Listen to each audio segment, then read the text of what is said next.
ऐसा कहा जाता है कि हर किसी इंसान की ज़िंदगी में बारिश से जुड़ी हुई कुछ बहुत यादगार और कुछ बहुत ही डरावनी यादें जुड़ी हुई होती है। हमारी आज की कहानी एक ऐसी ही यादगार और डरावनी लव स्टोरी पर आधारित है। मुंबई।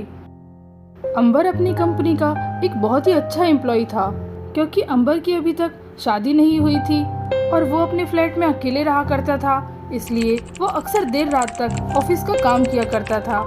अंबर काफी समय से एक अच्छे जीवन साथी की तलाश में था, लेकिन उसकी उम्र ज्यादा हो जाने के कारण उसकी शादी नहीं हो पा रही थी, इसलिए वो ऑफिस में अक्सर देर रात तक काम किया करता था। रात के 12 बज चुके थे। अंबर अपना काम खत्म करके अपने घर जाने के लिए निकल जाता है। जब वो अपनी बाइक स्टार्ट करता है तब उसकी बाइक ही स्टार्ट नहीं होती। इस कारण बाइक को ऑफिस में ही छोड़कर वो पास वाले बस स्टॉप पर बस का इंतजार करने लगता है। तभी अचानक से बहुत जोरों से बारिश होने लगती है। अंबर इतनी तेज बारिश में उस बस स्टॉप की शेड पर खड़ा होकर के बस का इंतजार कर रहा होता है। काफी देर हो जाती है, लेकिन कोई बस वहाँ पर नहीं आती। तभी उस बस स्टॉप पर एक लड़की आती है। उस लड़की के हाथ में एक लाल रंग की छतरी होती है और वो उस बस स्टॉप पर आकर के बस का इंतजार करने लगती है। काफी देर तक अंबर और वो लड़की बस का इंतजार कर रहे होते हैं। बारिश धीरे धीरे बहुत तेज होने लगती है और वो लड़की थोड़ा सा घबराने लगती है। इस कारण अंबर उस लड़की से बात करता है। अंबर उस लड़की से कहता है कि वो यहाँ 1 घंटे से खड़ा है, लेकिन अभी तक ना ही कोई बस यहाँ से गुजरी और ना ही कोई ऑटो, इसलिए हो सके तो वो अपने घर से किसी को उसे लेने के लिए बुला ले।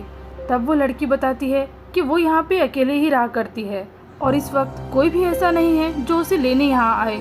इस कारण वो दोनों अब बस का इंतजार करने लगते हैं और बातें करने लगते हैं। वो लड़की अपना नाम वर्षा बताती है। वो लड़की बात करने में बहुत ही सीधी और सरल स्वभाव की लगी और उसकी आवाज़ बहुत ही ज़्यादा सुरीली होती है, जिस कारण अंबर उससे बात करते ही जाता है। लेकिन उस बस स्टॉप के नीचे भी वर्षा अपनी छतरी को बंद नहीं करती है, जिस कारण अंबर उसका चेहरा नहीं देख पाता है। जब अंबर उससे उसकी छतरी ना बंद करने का कारण पूछता है, तब वो उसे कहती है कि उसे फेस पर कुछ एलर्जी है, जिस कारण वो अपना चेहरा छुपा के रखती है। अंबर को वर्षा की ये बात थोड़ी अजीब लगती है, लेकिन फिर भी बात करते करते अंबर वर्षा की बातों से बहुत ही ज्यादा इम्प्रेस होने लगता है। शायद जिन विचारों की लड़की से वो शादी करना चाहता था, वर्षा भी कुछ वैसी ही थी। वो दोनों बात करने में अब इतने ज्यादा बिजी हो जाते हैं कि उन्हें अब बारिश का और बस का इंतजार ही खत्म हो जाता है। वर्षा को भी अंबर से बात करना बहुत ज्यादा अच्छा लगता है। तभी अचानक से उस बस स्टॉप पर एक अजीब सा आदमी आ जाता है। उस आदमी ने पीले रंग का रेनकोट पहन के रखा था और उसकी सिर्फ आंखें ही दिखाई दे रही थी, क्योंकि उसने अपना पूरा चेहरा एक कपड़े से बांध रखा था। वो आदमी बहुत देर से कुछ अजीब सी निगाहों से उन दोनों को घूर रहा था, जिस कारण वर्षा थोड़ा घबराने लगी। तभी थोड़ी देर में उस आदमी ने अपनी जेब से चाकू निकाल ली और वो उन लोगों को चाकू दिखाकर पैसे मांगने लगा। अंबर ने उस आदमी को ऐसा करने से मना किया और उस आदमी ने अंबर के ऊपर हमला कर दिया, जिस कारण अंबर ने भी उसे धक्का दे दिया और वो आदमी नीचे गिर गया। ऐसे ही वो आदमी उन्हें मारने के लिए वापस उठा। फिर उस चोर ने जो देखा, उससे उसके रोंगटे खड़े हो गए। वो आदमी बहुत बुरी तरह डर चुका था और वो अपनी जान बचाने के लिए उन दोनों से रहम मांगने लगा।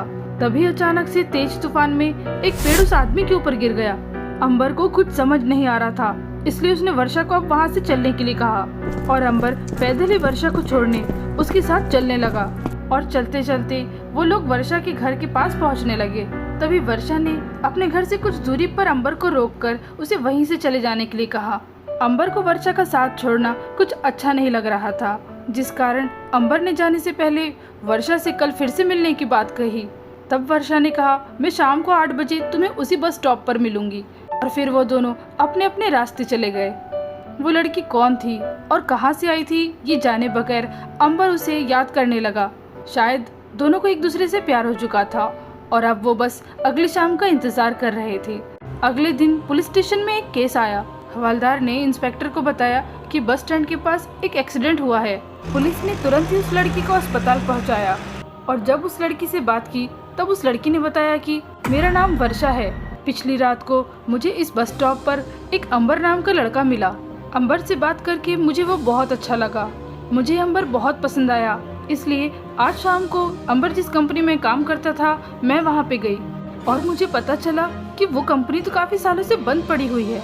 मुझे कुछ समझ नहीं आ रहा था कि अंबर ने मुझसे झूठ क्यों कहा। इस कारण मैं बस स्टॉप पे उसका इंतजार करने लगी। तभी रात के ठीक 8 बजे अंबर उस बस स्टॉप पर मुझसे मिलने आया। क्योंकि मैं भी अंबर को पसंद करती थी, इसलिए सबसे पहले मैंने उसे अपना चेहरा दिखाया। बचपन में मेरे घर में आग लग जाने के कारण मेरा आधा चेहरा जल गया था। इस कारण कोई भी मुझसे दोस्ती नहीं करता था। और मेरा चेहरा दिखने के बाद भी अंबर ने मुझे बताया कि वो मुझे पसंद करने लगा है। और मेरे हाँ बोलने के बाद अंबर ने जो अपने बारे में सच बताया, वो सुन करके मेरी रूह कांप गई। अंबर ने बताया कि वो एक इंसान नहीं बल्कि एक आत्मा है और काफ़ी समय से सच्चे प्यार की तलाश में उसकी आत्मा भटक रही थी। और मुझसे बात करके उसकी आत्मा को अब शांति मिल रही थी और उसकी आत्मा अब मुक्त होना चाहती थी। और देखते ही देखते अंबर की आत्मा वहाँ से गायब हो गई। मुझे कुछ समझ नहीं आ रहा था कि आखिर ये मेरे साथ क्या हो रहा है। और यही सोच सोच के जब मैं रास्ते से जा रही थी तब अचानक से एक गाड़ी से मेरा एक्सीडेंट हो गया। अंबर ने जाने से पहले वर्षा से कहा था कि वो अपने आप को इस नकाब में ना रखे। उसकी आवाज़ इतनी सुरीली है इसलिए वो एक रेडियो में काम करे। अंबर की बातों को ध्यान में रख के वर्षा ने खुल के जीना शुरू किया। अब वर्षा अपने चेहरे पे कोई नकाब नहीं रखती थी और हर शाम को उस बस स्टॉप पर अंबर की याद में एक फूल रख के आया करती थी। उस आखिरी बरसात में अंबर ने वर्षा को कुछ डरावनी, कुछ यादगार और कुछ सुनहरी यादें दे दी थी। दोस्तों, अगर आपको हमारी कहानी पसंद आए तो चैनल को लाइक, शेयर और सब्सक्राइब जरूर करें और कमेंट सेक्शन में बताना ना भूलें कि आपको हमारी कहानी कैसी लगी।